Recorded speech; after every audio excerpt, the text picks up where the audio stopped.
Dans ce chapiteau sont exposées près de 80 œuvres d'art, des tableaux peints par les artistes et inspirés du thème des 5e Ripo, traits d'union, histoire, territoire et défis contemporains du vivre ensemble. Anne-Marie du Bénin participe au Ripo pour la première fois.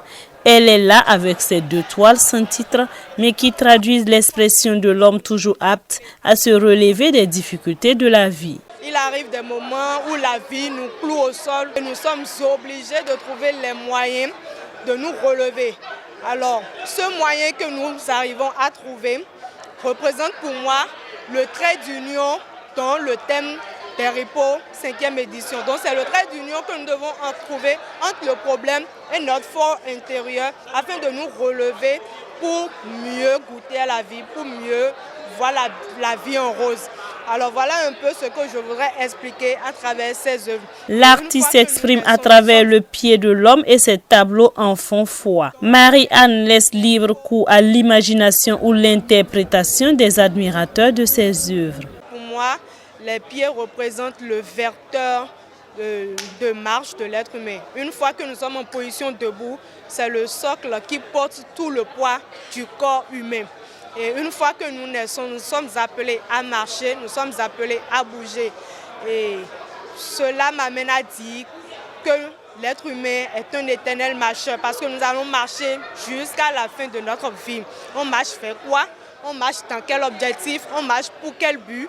Et est-ce qu'à la fin de notre vie, est-ce qu'au soir de notre vie, est-ce qu'on aurait atteint l'objectif de nos marches? À côté de ces toiles, Aboudou Tiama du Burkina expose 2 de ses œuvres.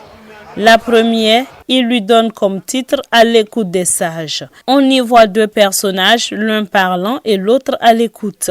3 couleurs chaudes sont utilisées par ce plasticien pour exprimer la profondeur de sa création. Les zones, c'est pour parler de la richesse, comme de l'or.